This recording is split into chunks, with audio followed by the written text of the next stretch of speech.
Selamat sore para netizen dimanapun kita berada, salam inspirasi bagi kita semua ya. Pemberitaan di KPK cukup santer sekarang ini begitu kan, sudah mulai menemukan titik terang ya, di mana orang-orang yang dianggap diduga begitu kan ya soal korupsi kota haji ini. Nah, kabarnya sekarang ini KPK sudah mengungkapkan skandal besar korupsi kota haji ya 2023-2024 yang melibatkan kabarnya 13 asosiasi dan hampir 400 biro perjalanan yang kemudian dianggap bermasalah. Bayangkan, ini kan ngeri-ngeri sedap, bos.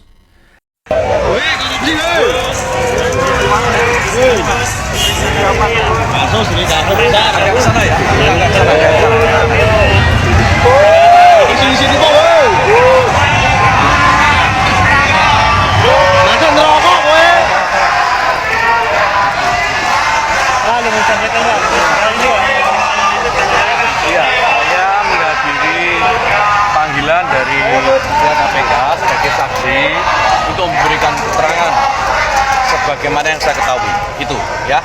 Ada dokumen yang dibawa nggak, Bos? Nggak ada. Saya yang siapa? Tidak ada. Terima kasih.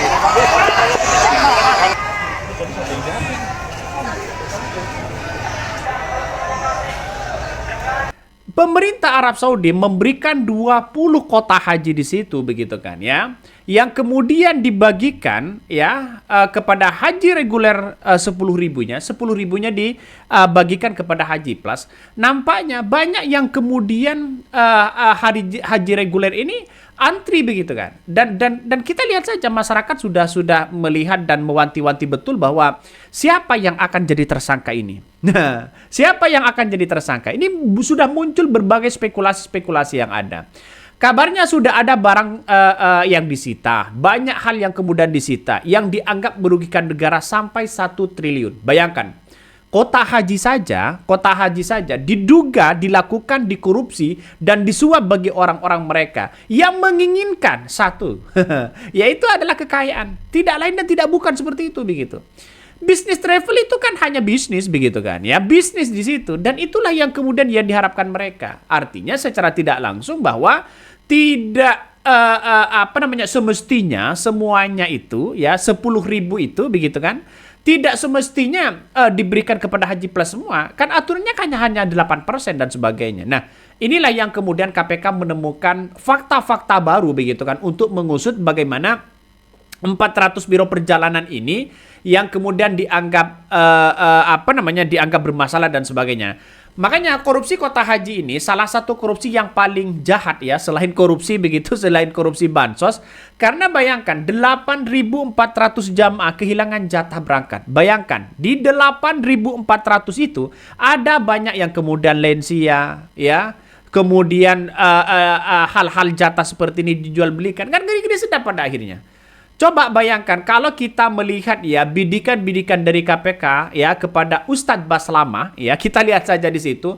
Ustadz Baslama ini kan salah satu bagian dari korban mereka. Nah, pertanyaannya adalah kalau Ustadz Baslama memberikan ya memberikan uang ya kepada oknum-oknum yang ada di Kemenak di situ begitu kan. Pertanyaannya apakah itu termasuk suap atau tidak? Karena kasus korupsi kota haji 2023-2024 ini perlahan sudah mulai menemukan titik terang ya setelah Ustadz Khalid Baslama ini memberikan keterangan kepada KPK, dirinya mengaku sebagai sosok korban setelah 122 jamaah ya yang dihandle oleh Ustadz Khalid Baslama ini, yang kemudian yang dianggap bahwa itu adalah haji furoda, lalu kemudian beralih begitu kepada haji plus atas rekomendasi seseorang yang bernama Ibnu Mas'ud.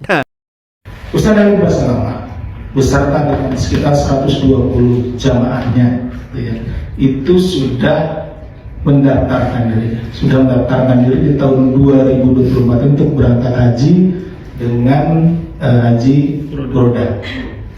Tapi kemudian ada oknum dari Kementerian Agama yang menyampaikan bahwa Ustadz, ini pakai kuota haji khusus saja, ini resmi gitu ya, gitu. Tapi kan ditanya lagi, kuota haji khusus kan juga harus ngantri.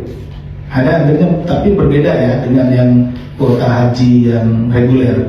Kalau reguler itu sampai dengan 15, 20, sampai bahkan ada yang 30 tahun. Nah ini kalau kuota haji khusus itu tetap ngantri juga setahun, 2 tahun tidak salah ya, seperti itu. Ditanya, lah ini kami mau berangkat tahun ini gitu ya, tenor istilahnya. Jadi daftar tahun itu, berangkat di tahun itu juga, seperti itu. Nah, oknum dari Kemenag ini kemudian menyampaikan, ya ini juga berangkat di tahun ini, tapi harus ada uang percepatan. Nah, memberikanlah uang percepatan, kalau tidak salah itu 2.400 ya per kuota, 2.400 US ya, dolar seperti itu. Kan range-nya macam-macam, ada yang 2.400 sampai dengan 7.000 US dollar per kuota. Nah kemudian dikumpulkanlah uang itu sama Ustaz KB ini, kumpulkan. Nah diserahkanlah kepada oknum. Nah mereka berangkat haji tahun itu juga, benar seperti yang dijelaskan oleh si oknum tersebut tahun itu. Kemudian setelah pelaksanaan haji ada pansus ya di DPR yang kemudian untuk melihat pembagian kuota haji ini.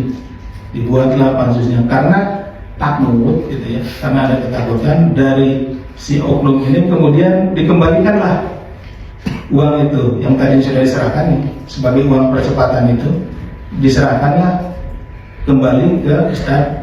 Ini banyak sekali komentar-komentar netizen mengatakan apakah ini termasuk korupsi juga. Kita lihat saja. Jadi kalau melihat sekilas ini, pertanyaannya sekarang adalah begini. Kalau Ustadz Khalid Basalamah memberikan uang ya kepada oknum-oknum yang di Kemenag, lalu kemudian diterima, lalu kemudian alasannya ingin percepatan agar supaya berangkat, saya kira ini ada sesuatu hal yang kemudian bermasalah. Satu begitu kan ya. Yang kedua adalah ya kenapa Ustadz Khalid Basalamah ini mau diberikan seperti itu begitu kan ya. Ya karena memang Ustadz itu kan lurus begitu kan ya. Mungkin jalan percepatan itu sebagai bentuk bukan korupsi begitu kan, sebagai bentuk jasa lah begitu kan ya, sebagai bentuk jasa. Tapi yang kemudian dipertanyakan oleh masyarakat, jasanya kok gede banget begitu kan. Itu satu begitu. Yang kedua adalah masalah dari haji furoda ke haji plus. Yang penting ada kesepakatan dari masyarakat. Yang nggak ada masalah. Bagi kami nggak ada masalah, nggak ada yang dirugikan. Karena kenapa? Kalau haji furoda tidak berangkat dengan fasilitas yang sudah ada dan haji plus yang ada yang dinikmati nantinya sama dengan haji furoda itu walaupun sedikit tidak berbeda begitu kan. Tapi kan tergantung dari akadnya itu begitu. Bagi kami ya satu sisi nggak ada masalah juga. Yang menjadi pertimbangan di situ ya kenapa Ustadz Khalid Basalamah itu yang memberikan uang itu. Nah itu yang menjadi masalah besar. Dianggap korupsi, dianggap korban dan sebagainya. Pertanyaannya sekarang adalah kenapa kok cuma Ustadz Khalid Basalamah yang kemudian dibidik di situ? Padahal memberangkatkan 122 orang. Bayangkan, 122 orang ini kan kecil menurut saya. Tapi bagaimana sisanya yang 10.000? 10.000 ini kan haji reguler. 10.000-nya kan haji plus.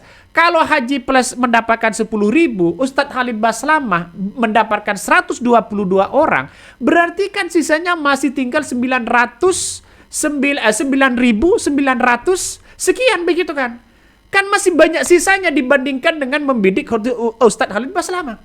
Saya melihat kalkulasi ininya begitu kan ya, kalkulasi KPK untuk menelusuri ini. Kenapa kok cuma Ustadz Khalid Basalamah yang kemudian selalu dicari keterangannya itu begitu? Kenapa tidak yang lain? Itu yang menjadi pertanyaan-pertanyaan bagi kita. Jadi artinya apa? Ini banyak sekali begitu kan ya, komentar-komentar netizen di luar sana dianggap korupsi lah, dianggap tidak, dianggap korban dan sebagainya begitu kan. Ini totalnya ada 10.000 jamaah haji khusus ya dari travel UKB 122. Sisanya yang bermasalah itu travel apa aja, jumlah berapa, kok nggak kalian sampai ke KPK. Nah makanya yang saya katakan tadi, sisanya yang 9.900 itu kemana begitu, kok hanya membidik dari 122. Nah ini kita lihat saja begitu pemberitaan-pemberitaan seperti ini kurang fair. Dalam artian bahwa ya KPK seharusnya cari dong yang tur yang lain yang kemudian bermasalah. Jangan-jangan ada yang lebih dari situ begitu.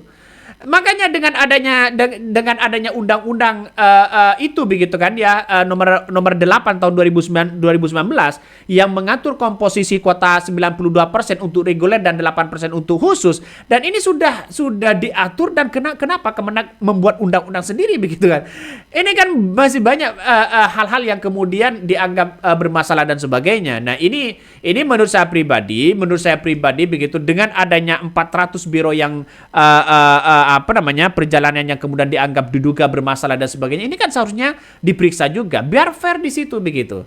Makanya banyak komentar-komentar netizen mengatakan, wah jangan-jangan ini yang disorot ini kok hanya Ustadz Khalid Baslama, bisa saja ada ormas-ormas yang lain. Dan bahkan tidak hanya itu begitu ya. Kenapa dengan ormas-ormas yang lain tidak begitu dibidik? Apakah karena KPK takut atau bagaimana? Saya kira, saya pribadi ini kurang fair. Kenapa Bang kok kurang fair? Karena KPK masih membidik, masih mempertanyakan bagaimana seputar Khalid Baslama. Ya, saya tidak mendukung siapa-siapa, ya. Tapi secara tidak langsung, yang dianggap bermasalah juga kenapa Ustadz Khalid Baslama memberikan uang yang dianggap bahwa itu adalah uang jasa.